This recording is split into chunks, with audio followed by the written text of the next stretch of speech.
नमस्कार, खबरां दे इस बुलेटिन विच तुहाडा स्वागत है। मैं हां रचना सेवक। पहलां पेश ने चोणवीआं खबरां। राष्ट्रपति द्रौपदी मुर्मू राष्ट्रपति भवन के अमृत बगीचे विच उत्तर पूर्वी भारत की खुशहाली ते 4 दिना सभ्याचारक मेले का करनगे उद्घाटन।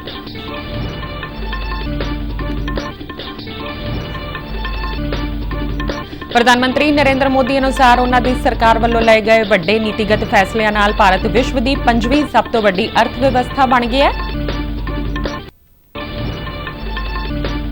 वित्त मंत्री निर्मला सीतारमण अनुसार परचून महंगाई दर हुण स्थिर। केंद्रीय मंत्री हरदीप सिंह पुरी ने पेट्रोल और डीजल दीयां कीमतां नूं स्थिर रखण लई कीते गए सुधारां दी कीती शलाघा।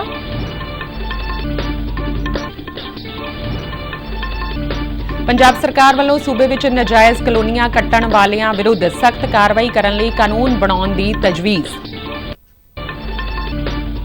ਅਤੇ पाकिस्तान विच आम चोणां तो पहलां बलोचिस्तान के इलाकिਆਂ विच होए धमाकिਆਂ विच 30 लोकां दी मौत। ते हुण खबरां विस्तार नाल। राष्ट्रपति द्रौपदी मुर्मू अज राष्ट्रपति भवन के अमृत बगीचे विच उत्तर पूर्वी भारत की विरासत ते 4 दिना सभ्याचारक मेले विभिन्नता दा अमृत महोत्सव एक सभ्याचारक ओडीसी का उद्घाटन करनगे। उत्तर पूर्वी खेतर के विकास सभ्याचार और सैर सपाटे बारे मंत्री जी किशन रेड्डी भी इस प्रोग्राम दौरान मौजूद रहणगे।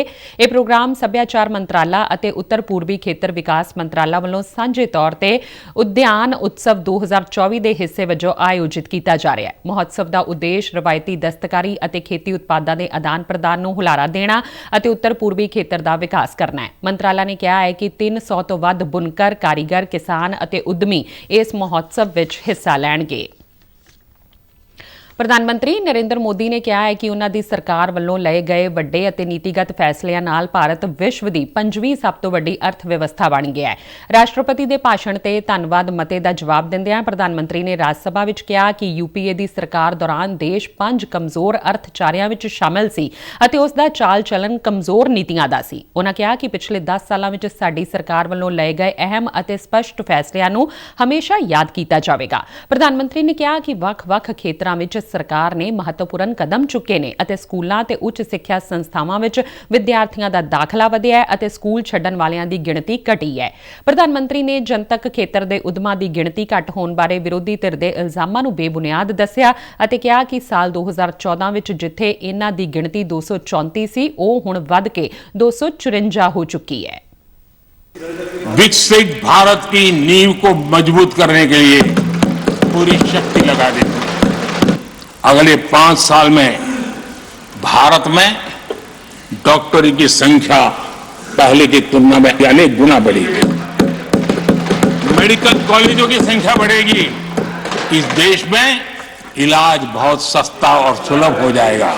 अगले 5 साल में देश बुलेट ट्रेन भी देखेगा और देश ट्रेन वंदे भारत ट्रेन का विस्तार भी देखेगा। अगले 5 साल में आत्मनिर्भर भारत का अभियान नई ऊंचाई पर होगा। देश हर क्षेत्र में आत्मनिर्भर होता नजर आएगा।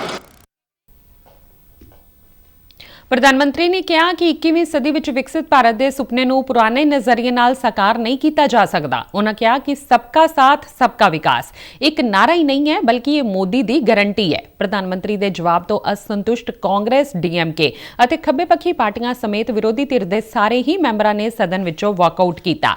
राज सभा ने विरोधी धिर के कुछ मैंबरां वल्लों सदन विच पेश कीतियां गईयां सोधां नूं नामंजूर करदिआं राष्ट्रपति के भाषण ते धन्नवाद मते नूं मंजूर कर लिया।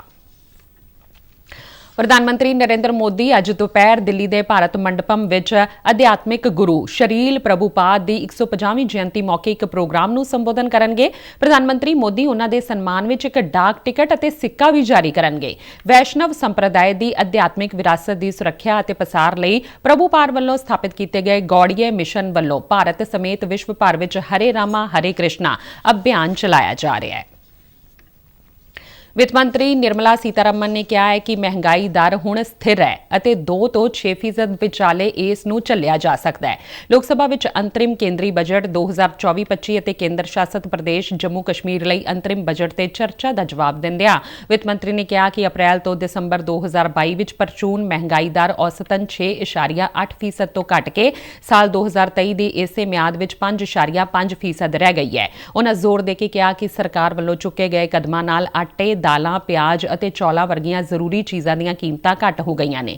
ਉਨ੍ਹਾਂ ਕਿਹਾ ਕਿ ਕੇਂਦਰ ਸਰਕਾਰ ਜੰਮੂ ਕਸ਼ਮੀਰ ਨੂੰ ਸਾਲ 2023-24 ਵਿੱਚ 41,751 ਕਰੋੜ ਰੁਪਏ ਦੇ ਰਹੀ ਹੈ ਅਤੇ ਸਾਲ 2024-25 ਵਿੱਚ 37,278 ਕਰੋੜ ਰੁਪਏ ਦੇਵੇਗੀ। ਸਰਕਾਰ ਨੈਸ਼ਨਲ ਹਾਈਵੇ ਤੇ ਸੈਟੇਲਾਈਟ ਆਧਾਰਿਤ GPS ਟੋਲ ਕਲੈਕਸ਼ਨ ਸਿਸਟਮ ਨੂੰ ਲਾਗੂ ਕਰਨ ਲਈ ਤਿਆਰ ਹੈ। ਰਾਜ ਸਭਾ ਵਿੱਚ ਪ੍ਰਸ਼ਨ ਕਾਲ ਦੌਰਾਨ ਇੱਕ ਪੂਰਕ ਸਵਾਲ ਦੇ ਜਵਾਬ ਵਿੱਚ ਸੜਕੀ ਆਵਾਜਾਈ ਅਤੇ ਰਾਜਮਾਰਗ ਮੰਤਰੀ ਨਿਤਿਨ ਗਡਕਰੀ ਨੇ ਕਿਹਾ ਕਿ ਇਸ ਸਾਲ ਲੋਕ ਸਭਾ ਚੋਣਾਂ ਤੋਂ ਪਹਿਲਾਂ ਇਹ ਪ੍ਰਣਾਲੀ ਲਾਗੂ ਕਰ ਦਿੱਤੀ ਜਾਵੇਗੀ। ਉਨ੍ਹਾਂ ਕਿਹਾ ਕਿ ਨਵੀਂ ਪ੍ਰਣਾਲੀ ਤਹਿਤ ਵਾਹਨਾਂ ਦੀ ਨੰਬਰ ਪਲੇਟ ਦੀ ਸ਼ਨਾਖਤ ਤੋਂ ਬਾਅਦ ਸਿੱਧੇ ਬੈਂਕ ਖਾਤਿਆਂ ਤੋਂ ਟੋਲ ਕੱਟਿਆ ਜਾਵੇਗਾ। ਗਡਕਰੀ ਨੇ ਕਿਹਾ ਕਿ ਨਵੀਂ ਟੋਲ ਵਸੂਲੀ ਪ੍ਰਣਾਲੀ ਮੌਜੂਦਾ ਟੋਲ ਪਲਾਜ਼ਿਆਂ ਨੂੰ ਹਟਾਉਣ ਅਤੇ ਰਾਸ਼ਟਰੀ ਰਾਜਮਾਰਗਾਂ ਤੇ ਯਾਤਰਾ ਨੂੰ ਆਸਾਨ ਬਣਾਉਣ ਵਿੱਚ ਮਦਦ ਕਰੇਗੀ। ਉਨ੍ਹਾਂ ਕਿਹਾ ਕਿ ਹੁਣ ਤੱਕ 8 ਕਰੋੜ 13 ਲੱਖ ਫਾਸਟੈਗ ਜਾਰੀ ਕੀਤੇ ਜਾ ਚੁੱਕੇ ਨੇ ਅਤੇ ਔਸਤ ਰੋਜ਼ਾਨਾ ਟੋਲ ਕਲੈਕਸ਼ਨ 170 ਤੋਂ 180 ਕਰੋੜ ਰੁਪਏ ਦੇ ਵਿਚਕਾਰ ਹੈ। ਸਰਕਾਰ ਨੇ ਕਿਹਾ ਹੈ ਕਿ ਦੇਸ਼ ਦੇ 99% ਤੋਂ ਵੱਧ ਗੰਨਾ ਕਿਸਾਨਾਂ ਨੂੰ ਉਹਨਾਂ ਦੇ ਬਕਾਏ ਸਮੇਂ ਸਿਰ ਮਿਲ ਰਹੇ ਨੇ। ਗੰਨਾ ਕਿਸਾਨਾਂ ਨੂੰ 1,15,000 ਕਰੋੜ ਰੁਪਏ ਦੀ ਬਕਾਇਆ ਰਾਸ਼ੀ ਵਿੱਚੋਂ ਲਗਭਗ 1,14,000 ਕਰੋੜ ਰੁਪਏ ਦਾ ਭੁਗਤਾਨ ਕੀਤਾ ਜਾ ਚੁੱਕਾ ਹੈ। ਵਣਜ ਅਤੇ ਉਦਯੋਗ ਮੰਤਰੀ ਪਿਊਸ਼ ਗੋਇਲ ਨੇ ਲੋਕ ਸਭਾ ਵਿੱਚ ਪ੍ਰਸ਼ਨ ਕਾਲ ਦੌਰਾਨ ਪੂਰਕ ਸਵਾਲਾਂ ਦੇ ਜਵਾਬ ਦਿੰਦਿਆਂ ਇਹ ਗੱਲ ਆਖੀ। ਉਨ੍ਹਾਂ ਕਿਹਾ ਕਿ ਪਹਿਲਾਂ ਗੰਨਾ ਕਿਸਾਨਾਂ ਦੇ ਬਕਾਏ ਦੀ ਅਦਾਇਗੀ ਵਿੱਚ 2 ਤੋਂ 3 ਸਾਲ ਦੀ ਦੇਰੀ ਹੁੰਦੀ ਸੀ। ਸ਼੍ਰੀ ਗੋਇਲ ਨੇ ਕਿਹਾ ਕਿ ਇਸ ਸਮੇਂ ਦੇਸ਼ ਵਿੱਚ ਗੰਨੇ ਦੀ ਪੈਦਾਵਾਰ 2013-14 ਦੇ ਮੁਕਾਬਲੇ 1.5 ਗੁਣਾ ਵਧੀ ਹੈ। ਕੁਦਰਤੀ ਗੈਸ ਅਤੇ ਪੈਟਰੋਲੀਅਮ ਮੰਤਰੀ ਹਰਦੀਪ ਸਿੰਘ ਪੁਰੀ ਨੇ ਪੈਟਰੋਲ ਦੀਆਂ ਕੀਮਤਾਂ ਨੂੰ ਸਥਿਰ ਰੱਖਣ ਲਈ ਕੀਤੇ ਗਏ ਸੁਧਾਰਾਂ ਦੀ ਸ਼ਲਾਘਾ ਕੀਤੀ ਹੈ। ਭਾਰਤ ਊਰਜਾ ਹਫ਼ਤਾ 2024 ਵਿੱਚ ਮੰਤਰੀ ਪੱਧਰ ਦੀ ਚਰਚਾ ਵਿੱਚ ਹਿੱਸਾ ਲੈਂਦਿਆਂ ਉਨ੍ਹਾਂ ਨੇ ਊਰਜਾ ਦੇ ਦਰਾਮਦ ਸਾਧਨਾਂ ਵਿੱਚ ਵਿਭਿੰਨਤਾ ਲਿਆਉਣ ਅਤੇ ਗੈਸ ਦੀਆਂ ਕੀਮਤਾਂ ਦੇ ਨਿਰਧਾਰਨ ਪ੍ਰਬੰਧਨ ਨੂੰ ਇਕਸਾਰ ਕਰਨ ਦੇ ਮਹੱਤਵ ਤੇ ਜ਼ੋਰ ਦਿੱਤਾ। ਉਨ੍ਹਾਂ ਕਿਹਾ ਕਿ ਗੈਸ ਮੁੱਲ ਨਿਰਧਾਰਨ ਪ੍ਰਬੰਧਨ ਦੇ ਅੰਤਰਰਾਸ਼ਟਰੀ ਕੀਮਤਾਂ ਵਿੱਚ ਵਾਧੇ ਦੇ ਬਾਵਜੂਦ ਘਰੇਲੂ ਬਾਲਣ ਦੀ ਲਾਗਤ ਵਿੱਚ ਗਿਰਾਵਟ ਆਈ ਹੈ। ਉਨ੍ਹਾਂ ਰਵਾਇਤੀ ਤੋਂ ਸਵੱਛ ਇੰਧਨ ਵੱਲ ਸੰਤੁਲਿਤ ਪਰਿਵਰਤਨ ਦੀ ਲੋੜ ਤੇ ਜ਼ੋਰ ਦਿੱਤਾ। ਲੋਕ ਸਭਾ ਵਿੱਚ ਵਿੱਤੀ ਬਿੱਲ 2024 ਤੇ ਚਰਚਾ ਕਰਨ ਅਤੇ ਇਸ ਨੂੰ ਪਾਸ ਕਰਨ ਲਈ ਪੇਸ਼ ਕੀਤਾ ਗਿਆ। ਬਿੱਲ ਦਾ ਉਦੇਸ਼ ਵਿੱਤੀ ਸਾਲ 2024-25 ਲਈ ਆਮਦਨ ਕਰ ਦੀਆਂ ਮੌਜੂਦਾ ਦਰਾਂ ਨੂੰ ਜਾਰੀ ਰੱਖਣਾ ਅਤੇ ਕਰਦਾਤਾਵਾਂ ਨੂੰ ਰਾਹਤ ਪ੍ਰਦਾਨ ਕਰਨਾ ਹੈ। ਇਸ ਤੋਂ ਇਲਾਵਾ ਬਿੱਲ ਦੇ ਕੁਝ ਨਿਯਮਾਂ ਵਿੱਚ ਸੋਧ ਵੀ ਕੀਤੀ ਜਾਣੀ ਹੈ। ਵਿੱਤ ਮੰਤਰੀ ਨਿਰਮਲਾ ਸੀਤਾਰਮਨ ਨੇ ਕੱਲ੍ਹ ਇਹ ਬਿੱਲ ਸਦਨ ਵਿੱਚ ਪੇਸ਼ ਕੀਤਾ। ਦਿੱਲੀ ਦੀ ਰਾਉਜ਼ ਐਵੇਨਿਊ ਅਦਾਲਤ ਨੇ ਦਿੱਲੀ ਸ਼ਰਾਬ ਨੀਤੀ ਮਾਮਲੇ 'ਚ ਦਿੱਲੀ ਦੇ ਮੁੱਖ ਮੰਤਰੀ ਅਰਵਿੰਦ ਕੇਜਰੀਵਾਲ ਨੂੰ 17 ਫਰਵਰੀ ਨੂੰ ਅਦਾਲਤ ਵਿੱਚ ਪੇਸ਼ ਹੋਣ ਲਈ ਸੰਮਨ ਜਾਰੀ ਕੀਤਾ ਹੈ। ਅਦਾਲਤ ਨੇ ਇਨਫੋਰਸਮੈਂਟ ਡਾਇਰੈਕਟੋਰੇਟ ਵੱਲੋਂ ਸ਼ਰਾਬ ਨੀਤੀ ਦੇ ਮਾਮਲੇ ਵਿੱਚ ਦਾਖਲ ਕੀਤੀ ਗਈ ਸ਼ਿਕਾਇਤ ਦੀ ਸੁਣਵਾਈ ਕਰਦਿਆਂ ਇਹ ਸੰਮਨ ਜਾਰੀ ਕੀਤਾ। ਇਸ ਤੋਂ ਪਹਿਲਾਂ ਡਾਇਰੈਕਟੋਰੇਟ ਨੇ ਅਦਾਲਤ ਨੂੰ ਦੱਸਿਆ ਕਿ ਮੁੱਖ ਮੰਤਰੀ ਕੇਜਰੀਵਾਲ ਨੂੰ 5 ਵਾਰ ਏਜੰਸੀ ਸਾਹਮਣੇ ਪੇਸ਼ ਹੋਣ ਲਈ ਸੰਮਨ ਭੇਜੇ ਜਾ ਚੁੱਕੇ ਨੇ, ਪਰ ਉਹ ਸੰਮਨਾਂ ਨੂੰ ਰਾਜਨੀਤੀ ਨਾਲ ਪ੍ਰੇਰਿਤ ਦੱਸਦਿਆਂ ਹੁਣ ਤੱਕ ਏਜੰਸੀ ਸਾਹਮਣੇ ਪੇਸ਼ ਨਹੀਂ ਹੋਏ ਨੇ। ਡਾਇਰੈਕਟੋਰੇਟ ਨੇ 3 ਫਰਵਰੀ ਨੂੰ ਦਿੱਲੀ ਦੀ ਰਾਉਜ਼ ਐਵੇਨਿਊ ਕੋਰਟ ਵਿੱਚ ਇਸ ਬਾਰੇ ਸ਼ਿਕਾਇਤ ਦਰਜ ਕਰਵਾਈ ਸੀ, ਜਿਸ ਤੇ ਅਦਾਲਤ ਨੇ ਕੇਜਰੀਵਾਲ ਨੂੰ ਸੰਮਨ ਜਾਰੀ ਕਰਕੇ 17 ਫਰਵਰੀ ਨੂੰ ਅਦਾਲਤ ਵਿੱਚ ਪੇਸ਼ ਹੋਣ ਲਈ ਕਿਹਾ ਹੈ। ਪੰਜਾਬ ਸਰਕਾਰ ਨੇ ਸੂਬੇ ਵਿੱਚ ਨਾਜਾਇਜ਼ ਕਲੋਨੀਆਂ ਤੇ ਕਾਰਵਾਈ ਕਰਨ ਤੇ ਕਾਨੂੰਨ ਬਣਾਉਣ ਦੀ ਤਜਵੀਜ਼ ਕੀਤੀ ਹੈ। ਚੰਡੀਗੜ੍ਹ ਵਿੱਚ ਮੁੱਖ ਮੰਤਰੀ ਭਗਵੰਤ ਸਿੰਘ ਮਾਨ ਨੇ ਅਧਿਕਾਰੀਆਂ ਨੂੰ ਗੈਰ ਕਾਨੂੰਨੀ ਕਲੋਨੀਆਂ ਬਣਾਉਣ ਤੋਂ ਰੋਕਣ ਅਤੇ ਅਜਿਹੀਆਂ ਕਲੋਨੀਆਂ ਬਣਾਉਣ ਵਾਲੇ ਕੋਲੋਨਾਈਜ਼ਰਾਂ ਵਿਰੁੱਧ ਸਖਤ ਕਾਰਵਾਈ ਕਰਨ ਲਈ ਬਿੱਲ ਦਾ ਖਰੜਾ ਤਿਆਰ ਕਰਨ ਦੇ ਨਿਰਦੇਸ਼ ਦਿੱਤੇ ਨੇ। ਮੁੱਖ ਮੰਤਰੀ ਨੇ ਕਿਹਾ ਕਿ ਗੈਰ ਕਾਨੂੰਨੀ ਕੋਲੋਨਾਈਜ਼ਰਾਂ ਤੇ ਸ਼ਿਕੰਜਾ ਕੱਸਣ ਲਈ ਨਵਾਂ ਕਾਨੂੰਨ ਬਣਾਉਣ ਦੀ ਬਹੁਤ ਜ਼ਰੂਰਤ ਹੈ। ਉਨ੍ਹਾਂ ਅਧਿਕਾਰੀਆਂ ਨੂੰ ਕਿਹਾ ਕਿ ਵਿਧਾਨ ਸਭਾ ਦੇ ਅਗਲੇ ਇਜਲਾਸ ਤੋਂ ਪਹਿਲਾਂ ਨਵੇਂ ਬਿੱਲ ਦਾ ਖਰੜਾ ਤਿਆਰ ਕੀਤਾ ਜਾਵੇ ਤਾਂ ਜੋ ਇਸ ਨੂੰ ਵਿਧਾਨ ਸਭਾ ਵਿੱਚ ਪ੍ਰਵਾਨਗੀ ਲਈ ਰੱਖਿਆ ਜਾ ਸਕੇ। ਮੁੱਖ ਮੰਤਰੀ ਨੇ ਕਿਹਾ ਕਿ ਗੈਰ ਕਾਨੂੰਨੀ ਕਲੋਨੀਆਂ ਕੱਟਣ ਵਾਲੇ ਕੋਲੋਨਾਈਜ਼ਰ ਲੋਕਾਂ ਨੂੰ ਸਬਜ਼ ਬਾਗ ਦਿਖਾ ਕੇ ਲੁੱਟਦੇ ਨੇ ਅਤੇ ਆਪਣੀਆਂ ਗੈਰ ਮਨਜ਼ੂਰਸ਼ੁਦਾ ਕਲੋਨੀਆਂ ਵੇਚ ਦਿੰਦੇ ਨੇ। ਪੰਜਾਬ ਦੇ ਸਥਾਨਕ ਸਰਕਾਰਾਂ ਬਾਰੇ ਮੰਤਰੀ ਬਲਕਾਰ ਸਿੰਘ ਨੇ ਕਿਹਾ ਹੈ ਕਿ ਸੂਬੇ ਦੇ ਵੱਖ-ਵੱਖ ਸ਼ਹਿਰਾਂ ਵਿੱਚ ਚੱਲ ਰਹੇ ਨਹਿਰੀ ਜਲ ਸਪਲਾਈ ਪ੍ਰੋਜੈਕਟਾਂ ਦੇ ਮੁਕੰਮਲ ਹੋਣ ਨਾਲ ਸੂਬੇ ਦੇ ਜਲ ਸਪਲਾਈ ਨੈਟਵਰਕ ਵਿੱਚ ਵੱਡਾ ਸੁਧਾਰ ਆਵੇਗਾ। ਚੰਡੀਗੜ੍ਹ ਵਿੱਚ ਨਹਿਰੀ ਜਲ ਸਪਲਾਈ ਪ੍ਰੋਜੈਕਟਾਂ ਦੀ ਤਰੱਕੀ ਦਾ ਜਾਇਜ਼ਾ ਲੈਂਦਿਆਂ ਉਹਨਾਂ ਨੇ ਪ੍ਰੋਜੈਕਟ ਮੈਨੇਜਰਾਂ ਨੂੰ ਹਿਦਾਇਤ ਕੀਤੀ ਕਿ ਇਨ੍ਹਾਂ ਪ੍ਰੋਜੈਕਟਾਂ ਨੂੰ ਤੇਜ਼ੀ ਨਾਲ ਮੁਕੰਮਲ ਕੀਤਾ ਜਾਵੇ। ਉਹਨਾਂ ਦੱਸਿਆ ਕਿ ਅੰਮ੍ਰਿਤਸਰ ਅਤੇ ਜਲੰਧਰ ਦੇ ਲੋਕਾਂ ਨੂੰ ਨਹਿਰੀ ਜਲ ਸਪਲਾਈ ਦੀ ਸਹੂਲਤ ਮੁਹੱਈਆ ਕਰਵਾਉਣ ਲਈ ਨਹਿਰੀ ਪ੍ਰੋਜੈਕਟ ਚੱਲ ਰਹੇ ਨੇ ਅਤੇ ਪਟਿਆਲਾ ਦੇ ਲੋਕਾਂ ਨੂੰ ਹਫ਼ਤੇ ਦੇ ਸਾਰੇ ਦਿਨਾਂ ਵਿੱਚ ਲਗਾਤਾਰ 24 ਘੰਟੇ ਨਹਿਰੀ ਪਾਣੀ ਦੀ ਸਪਲਾਈ ਦੀ ਸਹੂਲਤ ਮੁਹੱਈਆ ਕਰਵਾਉਣ ਲਈ ਪ੍ਰੋਜੈਕਟ ਅੱਗੇ ਵਧ ਰਿਹਾ ਹੈ। ਪਾਕਿਸਤਾਨ ਵਿੱਚ ਆਮ ਚੋਣਾਂ ਤੋਂ ਪਹਿਲਾਂ ਬਲੋਚਿਸਤਾਨ ਪ੍ਰਾਂਤ ਵਿੱਚ ਬੀਤੇ ਦਿਨ ਹੋਏ 2 ਧਮਾਕਿਆਂ ਵਿੱਚ ਘੱਟੋ-ਘੱਟ 30 ਲੋਕਾਂ ਦੀ ਮੌਤ ਹੋ ਗਈ ਹੈ ਅਤੇ 40 ਹੋਰ ਜ਼ਖਮੀ ਹੋ ਗਏ ਨੇ। ਪਾਕਿਸਤਾਨੀ ਮੀਡੀਆ ਅਨੁਸਾਰ ਪਹਿਲਾ ਧਮਾਕਾ ਬਲੋਚਿਸਤਾਨ ਦੇ ਪਸ਼ੀਨ ਵਿੱਚ ਇੱਕ ਆਜ਼ਾਦ ਉਮੀਦਵਾਰ ਦੇ ਦਫ਼ਤਰ ਦੇ ਬਾਹਰ ਹੋਇਆ, ਜਦਕਿ ਦੂਜਾ ਧਮਾਕਾ ਕਿਲਾ ਸੈਫੁੱਲਾ ਜ਼ਿਲ੍ਹੇ ਵਿੱਚ ਜ਼ਮੀਅਤ ਉਲੇਮਾਏ ਇਸਲਾਮ ਫਜ਼ਲ ਦੇ ਦਫ਼ਤਰ ਦੇ ਬਾਹਰ ਹੋਇਆ। ਜ਼ਖਮੀਆਂ ਨੂੰ ਇਲਾਜ ਲਈ ਨਜ਼ਦੀਕੀ ਹਸਪਤਾਲਾਂ ਵਿੱਚ ਦਾਖਲ ਕਰਵਾਇਆ ਗਿਆ ਹੈ। ਕਿਸੇ ਵੀ ਅੱਤਵਾਦੀ ਗੁੱਟ ਨੇ ਇਸ ਹਮਲੇ ਦੀ ਅਜੇ ਤੱਕ ਜ਼ਿੰਮੇਵਾਰੀ ਨਹੀਂ ਲਈ ਹੈ।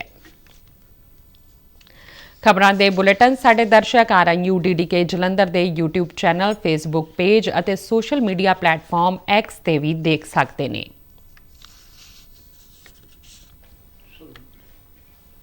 ਬੁਲੇਟਿਨ ਦੇ ਅਖੀਰ ਵਿੱਚ ਚੋਣਵੀਆਂ ਖਬਰਾਂ ਇੱਕ ਵਾਰ ਫਿਰ ਤੋਂ।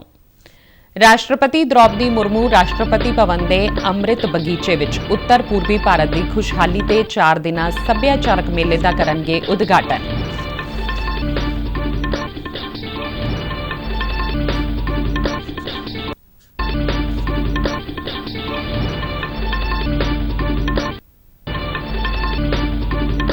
ਪ੍ਰਧਾਨ ਮੰਤਰੀ ਨਰਿੰਦਰ ਮੋਦੀ ਅਨੁਸਾਰ ਉਹਨਾਂ ਦੀ ਸਰਕਾਰ ਵੱਲੋਂ ਲਏ ਗਏ ਵੱਡੇ ਨੀਤੀਗਤ ਫੈਸਲਿਆਂ ਨਾਲ ਭਾਰਤ ਵਿਸ਼ਵ ਦੀ 5ਵੀਂ ਸਭ ਤੋਂ ਵੱਡੀ ਅਰਥ ਵਿਵਸਥਾ ਬਣ ਗਿਆ ਹੈ।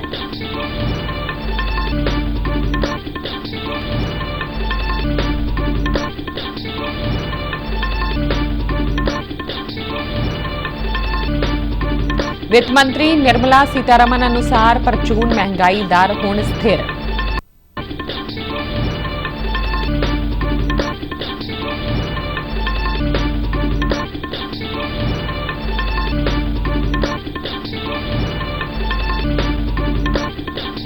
ਕੇਂਦਰੀ ਮੰਤਰੀ ਹਰਦੀਪ ਸਿੰਘ ਪੁਰੀ ਨੇ ਪੈਟਰੋਲ ਅਤੇ ਡੀਜ਼ਲ ਦੀਆਂ ਕੀਮਤਾਂ ਨੂੰ ਸਥਿਰ ਰੱਖਣ ਲਈ ਕੀਤੇ ਗਏ ਸੁਧਾਰਾਂ ਦੀ ਕੀਤੀ ਸ਼ਲਾਘਾ।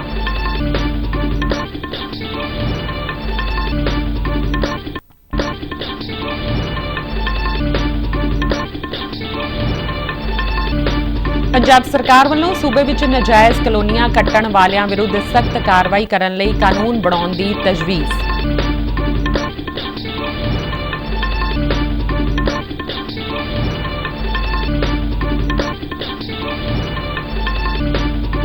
ਅਤੇ ਪਾਕਿਸਤਾਨ ਵਿੱਚ ਆਮ ਚੋਣਾਂ ਤੋਂ ਪਹਿਲਾਂ ਬਲੋਚਿਸਤਾਨ ਦੇ ਇਲਾਕਿਆਂ ਵਿੱਚ ਹੋਏ ਧਮਾਕਿਆਂ ਵਿੱਚ 30 ਲੋਕਾਂ ਦੀ ਮੌਤ।